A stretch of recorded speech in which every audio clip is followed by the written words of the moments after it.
So today, Elon Musk has once again been going viral on his own platform and others. This time, he's stirring a fight with none other than Apple.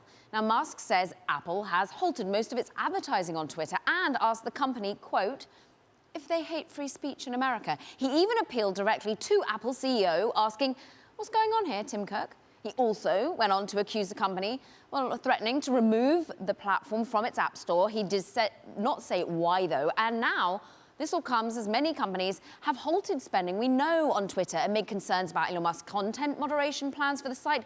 Watchdog site, in fact, Media Matters, reported last week that half of Twitter's top advertisers had pulled their advertising on Twitter after concerns about the direction of Twitter. Look, Ford, Jeep among them.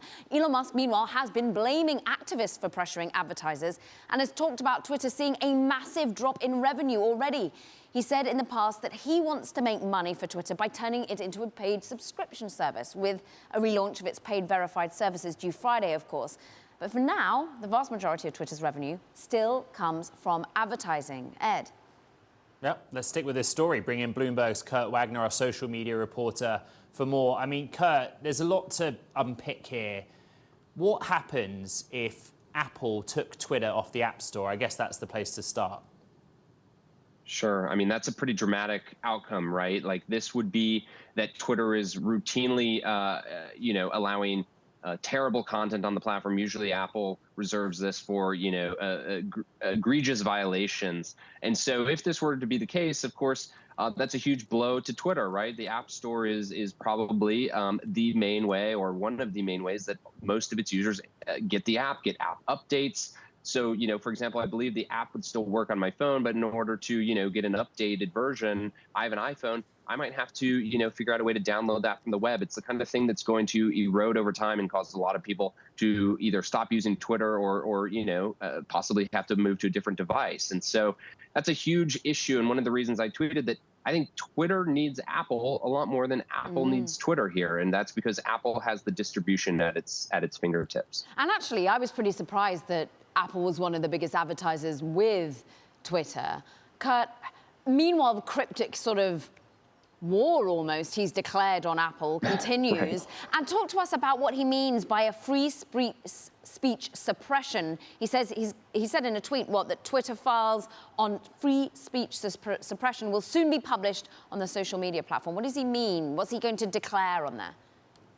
Well, we don't know, but he's certainly kind of piquing our interest, right? He's saying, hey, look, now that I'm inside the building, now that I've had time to figure out, what's been going on in the code or behind the scenes, I'm going to kind of unveil what Twitter's been hiding from you this whole time, right? And presumably, the way I'm reading that is that means he's going to come out and say, here are the types of tweets that maybe were downranked in the algorithm, or here's the types of accounts that had been removed that maybe you didn't know about. Again, this is speculation, right? Because he's intentionally sort of building this drama there. But again, what he has tried to say all along is that he is this free speech kind of evangelist, and he's going to come in and he's going to make Twitter the free speech version of the service that people want it to be, that it has not been, because it has, rules around what you can and cannot say. Kurt, we know the new look verification system's coming Friday. What has Musk said? What are the details?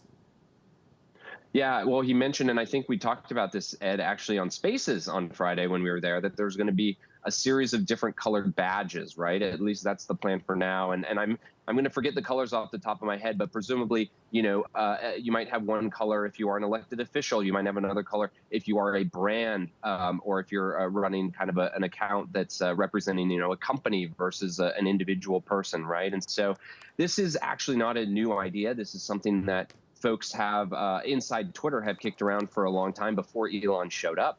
This idea that maybe there should be different kind of labels for different accounts, including one for bots, believe it or not. There was an idea that, maybe bots should exist on Twitter, but they should be labeled as bots so that you're interacting with kind of an automated account. So as you know, Ed and Caroline, this plan for verification has changed almost daily for the last couple of weeks. So we'll see what it looks like when we actually see it live. But as of now, it seems to be that he's starting to get a little bit more strategic around, instead of everyone gets the blue check, there's going to be different variations of that.